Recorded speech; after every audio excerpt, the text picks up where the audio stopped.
Sasa rasmi Glory of Christ Tanzania Church, Jumapili tunaendelea na ibada kama kawaida.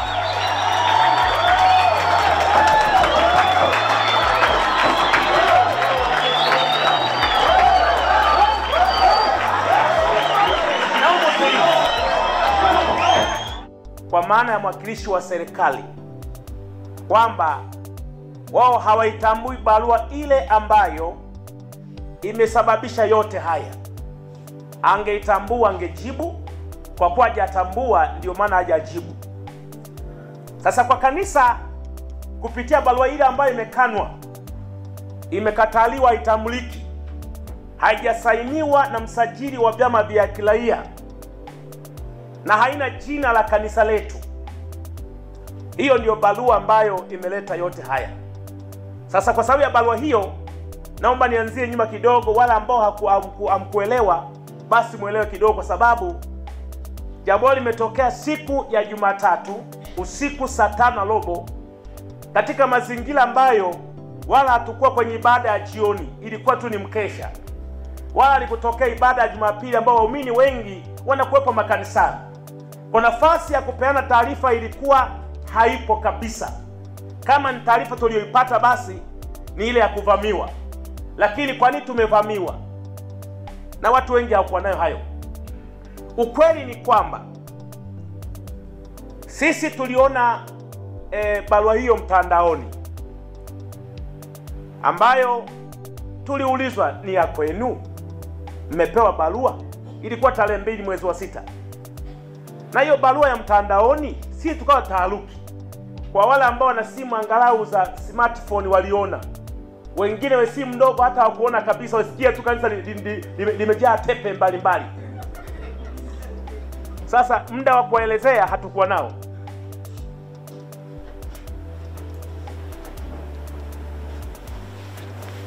Muda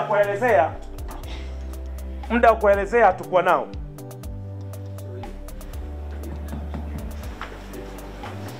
Muda wa kuelezea sauti imepunguzwa kwa sawa. Muda wa kuelezea hatukuwa nao.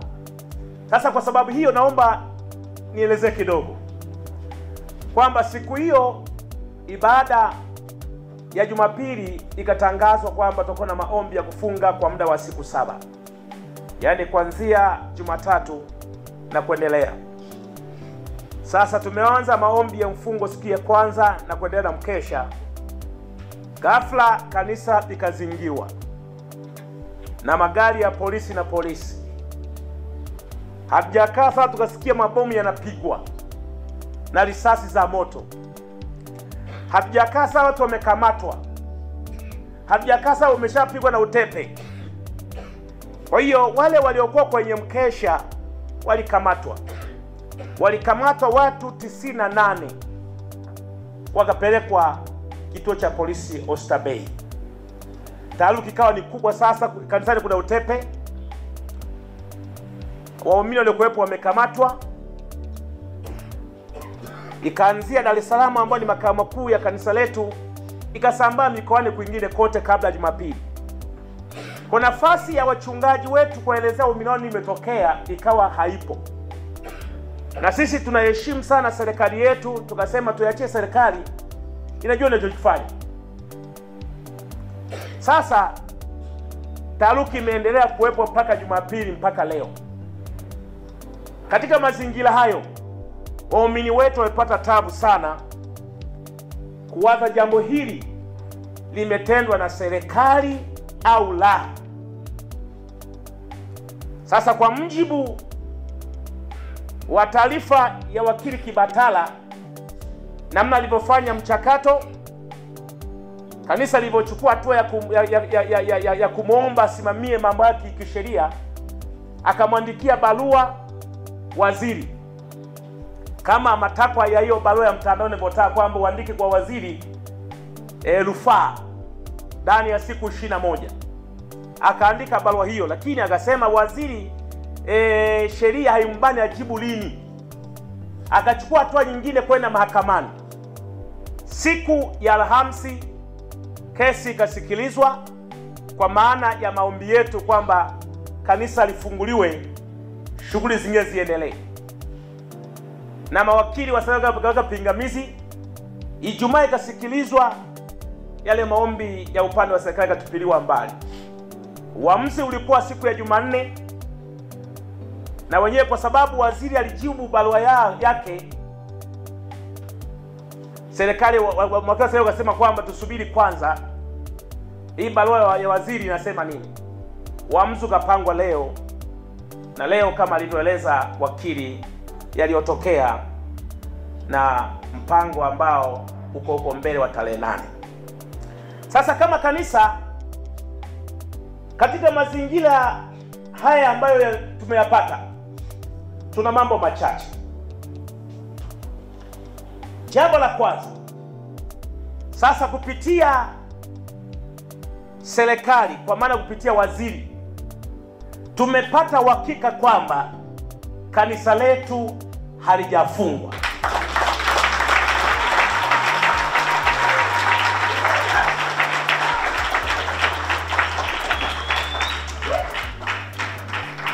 Kwanza hatujapokea barua ya kufungwa kwa kanisa,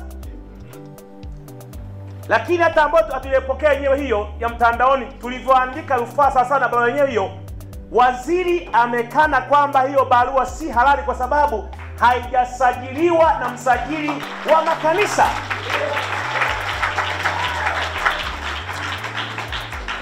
Waziri akaenda mbali zaidi kusema, ninyi ni kanisa la Glory of Christ Tanzania Church kama lilivyosajiliwa na huyu mnadai kwamba amefuta. Hii Glory of Christ Church kwani ndio ninyi? Na wauliza, ndo ninyi? Kwa hiyo hata kama barua yenyewe sijapokea, labda hao GCTC walishapokea.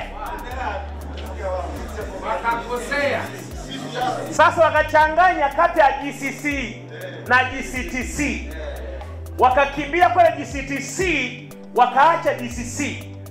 Sisi tuliombe jeshi la polisi liachie GCTC, tafute kanisa la GCC ifunge sawasawa na maelezo ya barua yenyewe.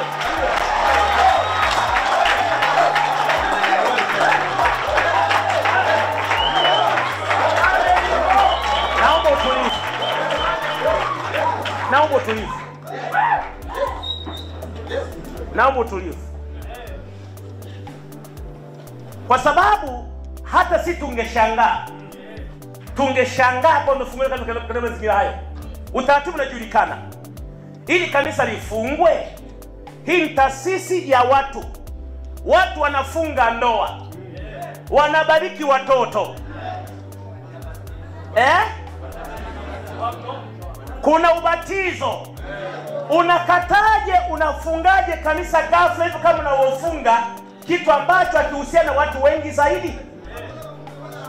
Tulitegemea kama kwa ngome ya kufunga kweli, kwanza tungepewa notice ya siku 14 au siku 21, ili kama kuna wafanyakazi mliokuwa mwaajiri basi muwape likizo, ili kama kuna shule za kanisa basi zifungwe kwa utaratibu wanafunzi kurudishwa makwao, ili kama kuna hospitali ya kanisa wagonjwa wapewe rufaa waende kwingine,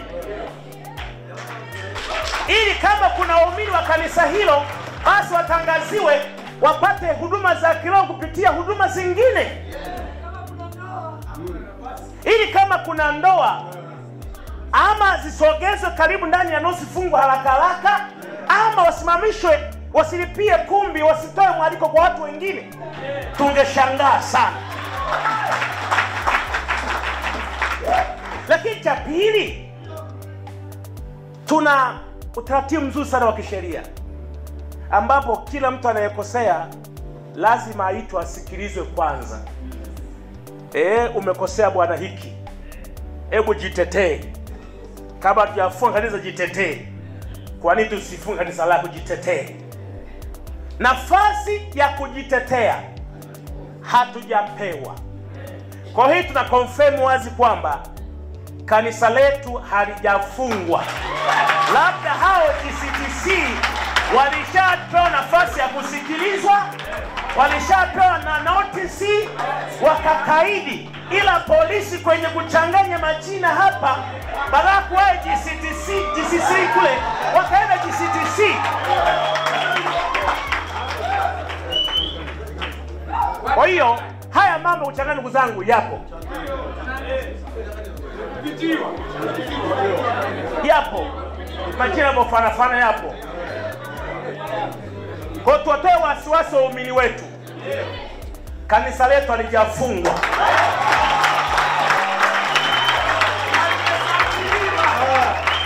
Na kwa sababu hiyo, kwa kuwa halijafungwa, Jumapili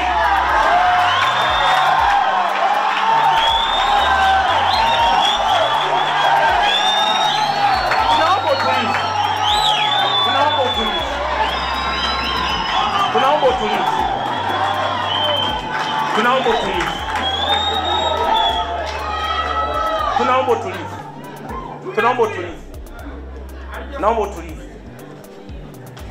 Na kwa sababu kanisa letu halijafungwa, ila kwa sababu ya hofu iliyoingia waumini wetu kuona utepe, kukamatwa, kupigwa mabomu, wameogopa na wameshindwa na kanisani, wakiamini pengine hili katazo pengine la kweli. Si tumefuata watu wa kanisa letu kuiombea serikali na kuiheshimu serikali. Kwa hiyo akaona kama ni serikali imefanya hivyo, hatuna haja kupambana na serikali, wasubiri viongozi wa juu watatuelekeza vizuri zaidi. Na kwa sababu ya subira hiyo, mimi wapongeze kanisa la Glory of Christ Tanzania Church kwa utulivu wenu kulipata taifa endelea kuwa na amani. Sasa rasmi Glory of Christ Tanzania Church, Jumapili tunaendelea na ibada kama kawaida.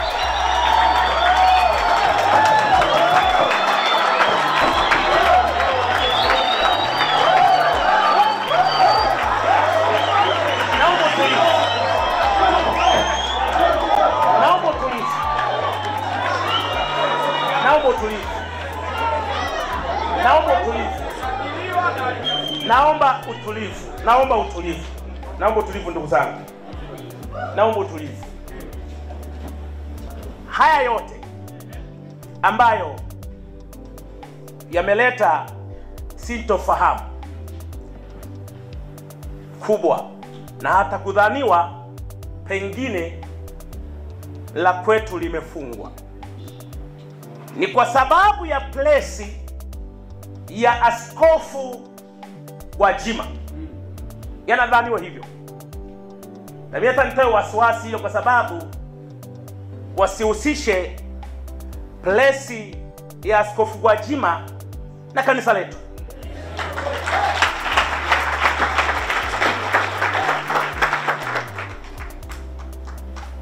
Askofu Gwajima ni mbunge wa Bunge la Jamhuri ya Muungano wa Tanzania kupitia jimbo la Kawe. Askofu Gwajima ni mwanachama wa Chama cha Mapinduzi. Askofu Gwajima ni mneki. Na Askofu Gwajima pia ni askofu. Kwa naamini kama ingekuwa ni sababu ya yeye kukemea utekaji, nadhani wangeanza na kufukuza wanachama wa CCM kwanza.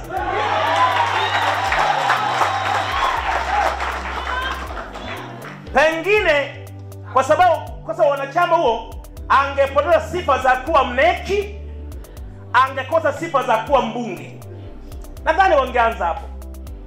Siamini kwamba wanaweza kuyaacha haya yote wakakimbilia kulionea kanisa. Siamini hicho kitu. Siamini.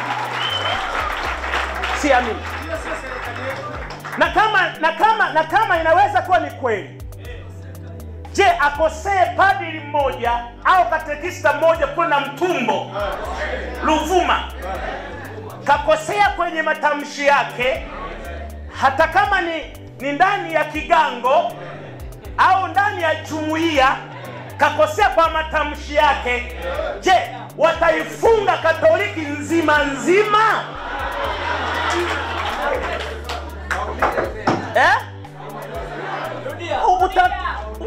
Yani narudia kusema hivi, watu wanakosea, wanaweza kukosea na sheria ziko wazi.